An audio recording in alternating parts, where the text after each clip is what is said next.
Hello and welcome to a new episode of AICA Podcast. Today I have this great opportunity to talk with Lisbeth Rebollo Gonçalves, the former president of AICA International. And for me, Lisbeth is one of my dearest person in AICA because she gave me the courage to apply for several jobs. She believed in me and she gave me the push from behind in order for me to just be part of several committees. So, Lisbeth, thank you very much for accepting my invitation. It is an honor to have you tonight present at AICA Podcast. Thank you very much. And let's start the podcast with the first question because you had a long presidency in AICA. And let me ask you, how was your experience as AICA president? Well, the presidency came after almost 70 years participating in AICA's life. I was elected as the Brazilian AICA president in the year of 2000. And from then on, I began to go to Paris and to participate in congresses. And I joined many committees. And from the beginning, I thought it was very important to have the opportunity of have a face-to-face contact with the colleagues. When I arrived, it was the end of King Leving's term, and Henry Merrick Hughes was beginning his term as president. We had the opportunity of having many exchanges, organizing seminars here in Brazil, and also I was in charge of preparing one of the international congresses, one of AICA international congresses in 2007. It was a great experience to have in São Paulo 63 critics from all parts of Europe. It was a warm discussion about contemporary art criticism and the question of the museums, the biennials, and the art fairs. Then,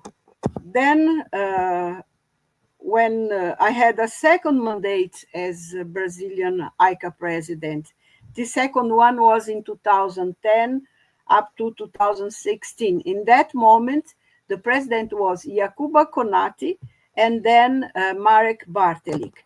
And it was the beginning of the committees. Then I began to take part in the Fellowship and Awards Committee that was directed by Tineke Hendricks from the Netherlands.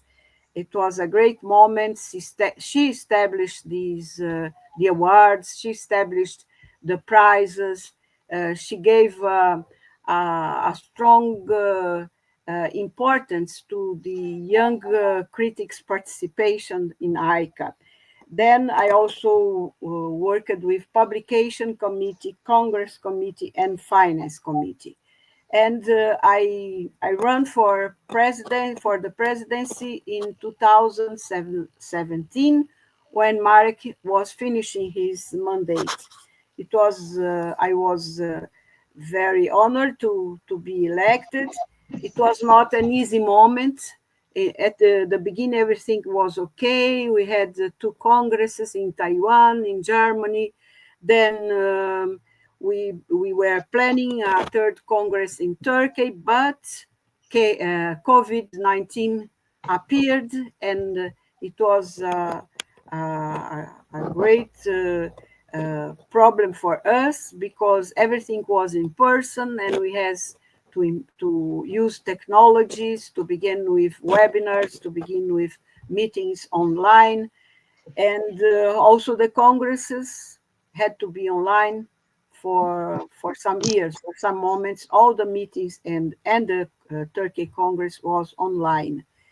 But I think that this brought also a positive point because allowed people from different parts of the world that had difficulty to come in person to participate in our meetings and to participate in the congresses.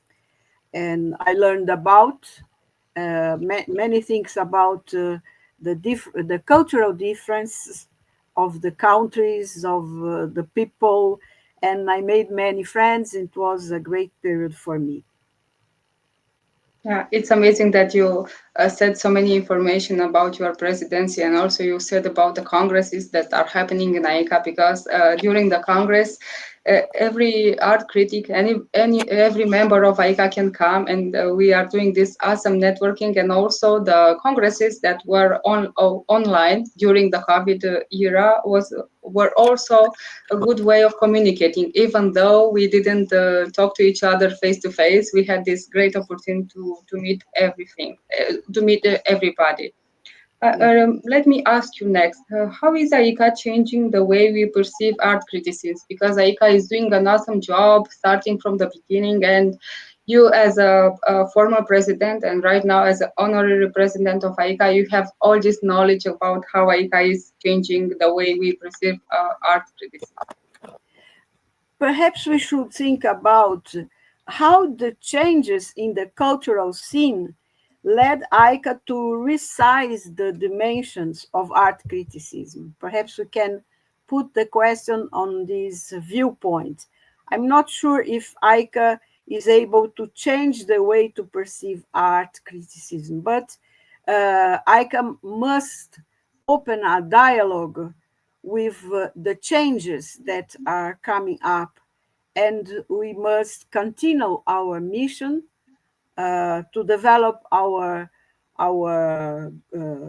main points, to obtain the goals we want. And I think that we have been fulfilling very well all the work since the very beginning, since the 1948 and 1949 Paris meeting when AICA was created. In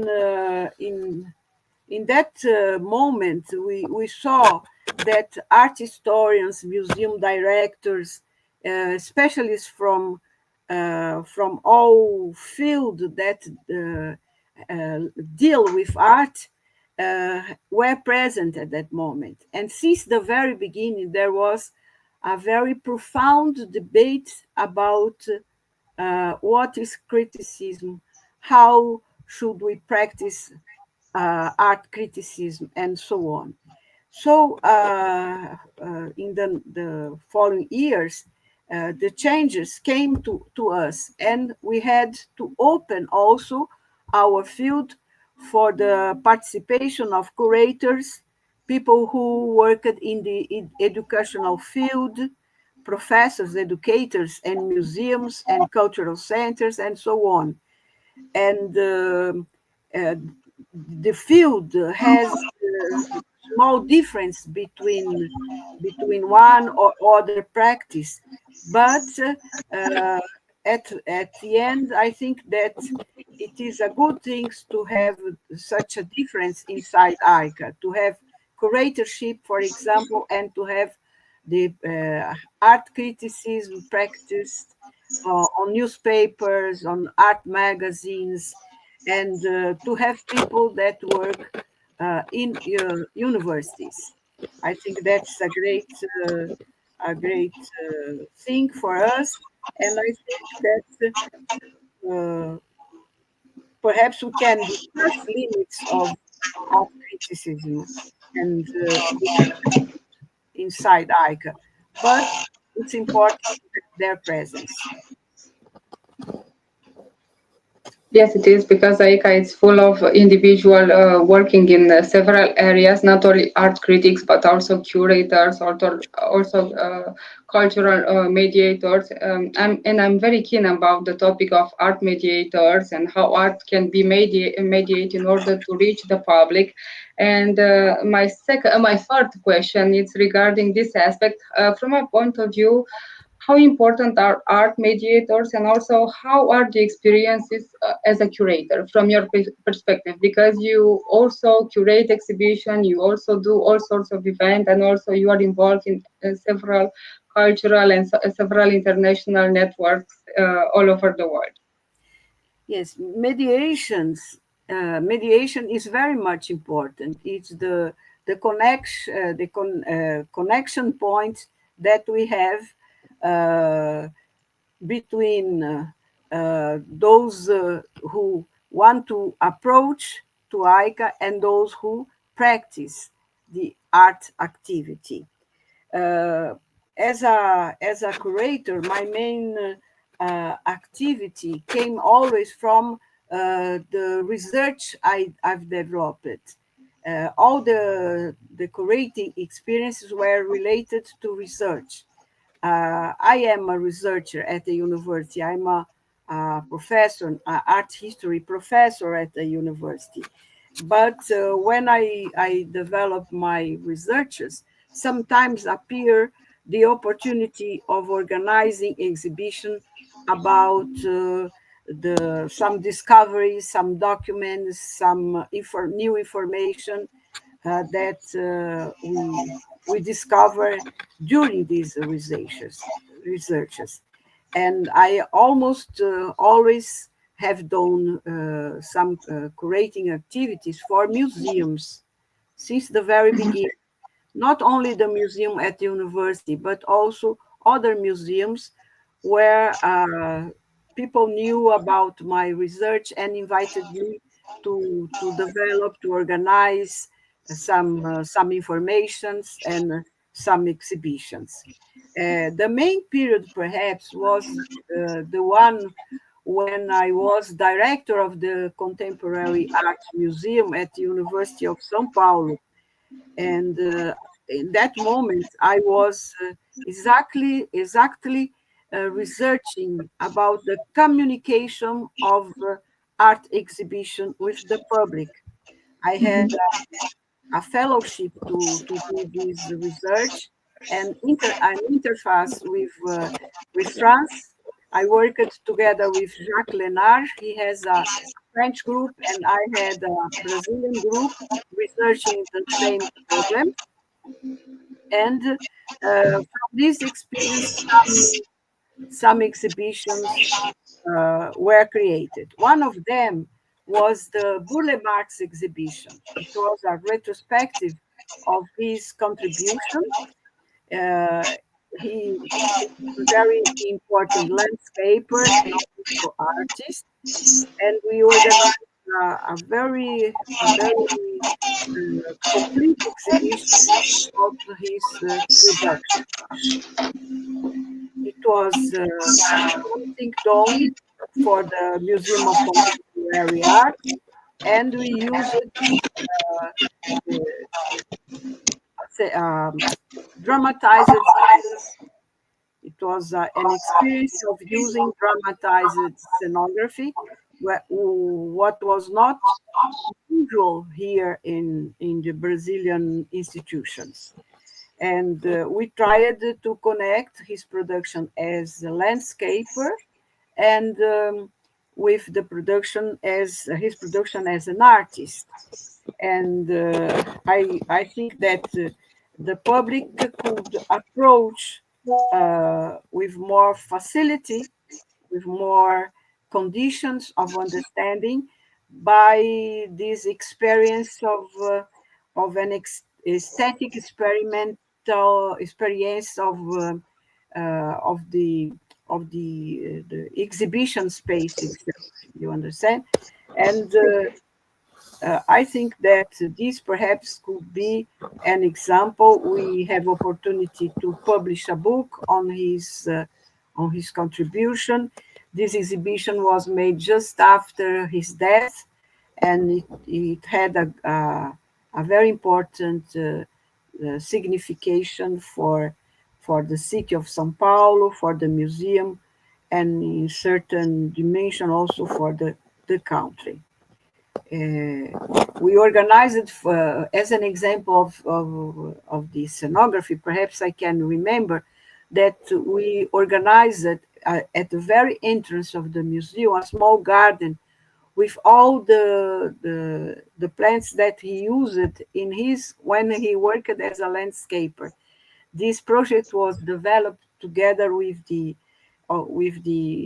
office that continued to work on the landscaping subject, And it created a very strong reaction on the public. And also we used colors on the walls and used some pebbles near the walls, the panels, and we contrasted also his painting with the projects for landscaping that he had done.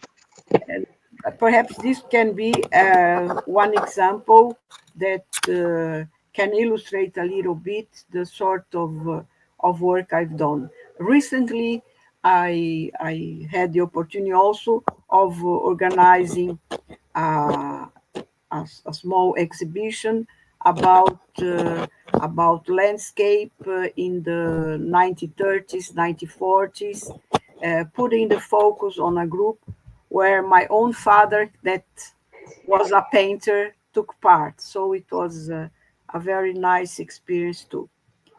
And so when there is an opportunity, we do curation.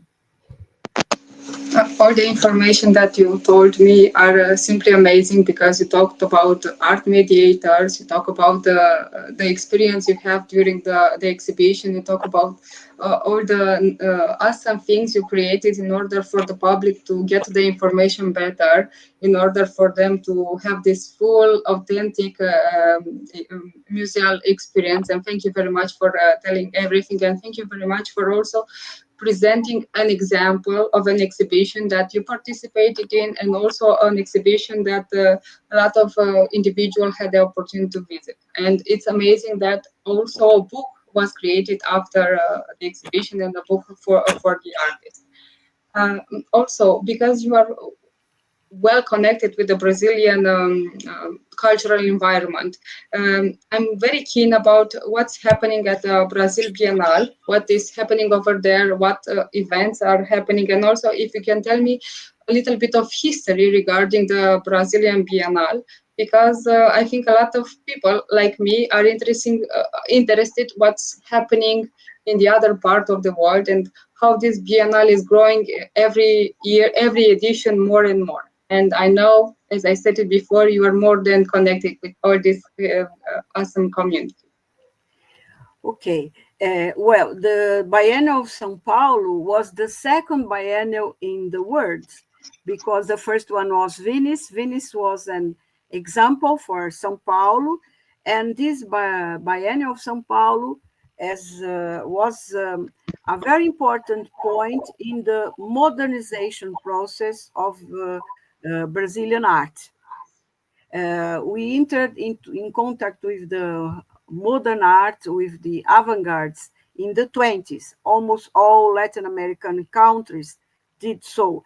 And in the beginning of the 50s, the biennial was created by an industrial, a businessman that was the chief of a very important industry, in the metallurgy field here in São Paulo. And his name was Francisco Matarazzo Sobrinho. He was the one who gave strong collaboration for the opening of the Modern Art Museum of the city of São Paulo at the end of the 40s. And in the beginning of the 50s, he decided we should have also a biennial. He was an Italian, and perhaps he thought the example of Venice was a great example. Why not having something similar here in Brazil? And so in the 50s, we have the first moment of those biennials, a very important moment, because it was the decade when the modernization was going up and up, and we had also the foundation of Brasilia, and to have a biennial was something very much important. And this first moment was the opportunity for the Brazilian art scene to get in touch with modern art in person, because there were some exhibitions of important art movements of the the modern art, Occidental modern art, in these biennials. And went through the 50s, the beginning of the 60s. But Matarazzo at that moment thought it was very much difficult to maintain the museum and the biennial at the same time, and he decided to separate museum from the modern art museum from the biennial, and to transform the biennial in a foundation. This first part of the story brought to us an important contact with the abstraction language. It was almost the moment when abstraction was introduced in the country and had an important repercussion all over Brazil, and but also created many discussions, because our modernism was based on the idea of opening to the new researchers in modern art, but also to bring to the floor the importance of our identity, of our cultural identity. So figurative art was very much important at that moment. And it was really a very strong debate between the two modalities, the two tendencies in the artistic field. The second moment, when the biennial was already independent, was not an easy moment, because there was a coincidence with a political change in the country. We had a dictatorship installed here in 1964. And of course, there was a strong repercussion on the cultural field. And now biennial depended on the official institution, national and the city and the state institutions to obtain funds and support. And there was a second very important point, that the language was changing, artistic language was changing. We began with pop art, with new realism, with some experience in performances, happenings, and this changing brought to the table the problems that appeared in the everyday life. So art becomes attitude, and the artists become an active and political person in the field, in the production of his artistic works. And that creates many persecutions. Many people had to leave the country. There was a terrible problem with an exhibition of works that Biennial was going to send to Paris for the Biennial of Paris, and it was closed by the police. And then there was really an international repercussion. Mario Pedrosa and Pierre Restany were the leaders from a real movement. They create many manifestations all over the world, and there was a boycott to the biennial. And this was terrible, because not only the 1969 biennial, but also the following had some difficulties to bring to the public what was going on all over the world. Not everybody, not every artist wanted to be present at the biennial, and so on. But times went on, and at a certain moment, Matarazzo was already very much aged.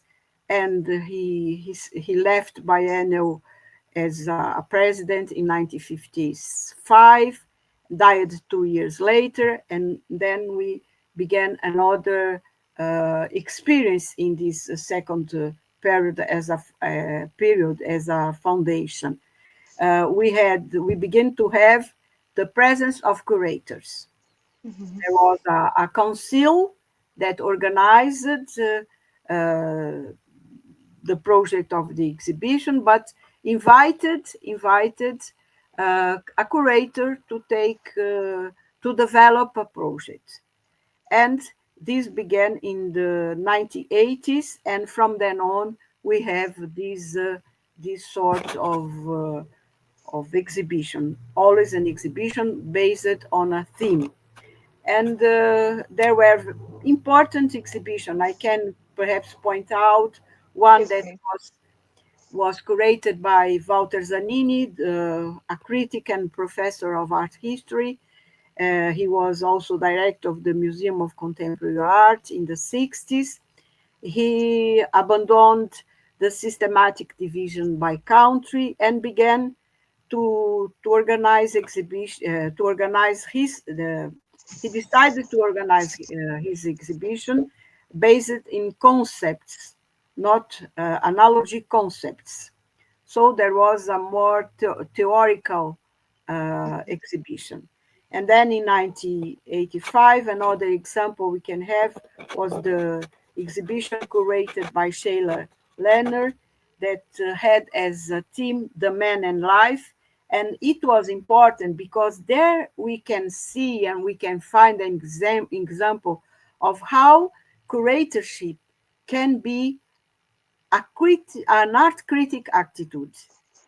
What did Sheila do? Sheila, it was the period of abstract expressionist. Everybody prepared very big canvases in this style, and she organized a scenography in the exhibition, creating a very long corridor, put all the words in the same from the same tendency, from this expressionist abstract tendency, put together in the corridor without identification, and didn't give the opportunity to the visitor to go out of the corridor. So you had to To have go. a long trajectory through the space, just seeing almost the same tendency, the same thing. Next biennial, everything changed. Everything changed. It was an impact on the not only in Brazil but internationally. There were many critics, but she got what she wanted. She put down this tendency that maintained as a fashion. It was quite a fashion. Let me interrupt you just a little bit, Lisbeth, because time is running out a little bit. Can you tell me in the last 3 minutes some information regarding the Biennale that was happening this year? I think it's just ending or is still Oh, going on the Biennale. yes. This we have only the title of the next biennial, and we have just known the curator. The curator is an African art critic, Bonaventure Son Bijeng Nigdung, and he will work with a group of adjunct curators. And as a title, we have the following title: Not All Travelers Walk Roads of Humanity as Practice. Oh, so this We, is the edition that is going to happen in 2025, isn't it? Yes. yes, this is the next edition. And we follow with themes, we follow with invitation for a foreigner curator, and now it is very common here in Brazil to have a collective action in the work of curatorship. You see, and I think that this curator is going to work in the same direction. It is amazing everything that you told me in this podcast regarding art mediators, art mediation, all the information regarding the Brazilian Biennale and about how the curators have changed, how they perceive the Biennale. Thank you very much for all the information, and also thank you very much for your opening to share all this knowledge to us, because I think a lot of people that are listening or viewing our podcast that know I didn't knew so many details regarding the Biennale in Brazil, and for sure a lot of us would like to visit the Biennale next year. Thank you very much, Lisbeth. It was an honor to have you at this episode. It is amazing, and hope to hear from you soon regarding your project, regarding your new adventure in the cultural domain, because your experience is it's fulfilling for each and every curator's art criticisms. You're doing so many things, and let me ask you just in the last 10 seconds, when do you find the time to do everything? It's necessary to find time if you want to be active and to be informed and to deal with university students and so on. So it's necessary to find time. I thank you for the invitation, and I want to congratulate you and the digital committee for having this program of podcasts that are very much important for all of us members of AICA. Thank you. Thank you also, Lisbeth. See you all next time for our new episode. And in the meanwhile, have an awesome evening, night, daytime. I don't know at which hour you are listening to our podcast. Thank you very much.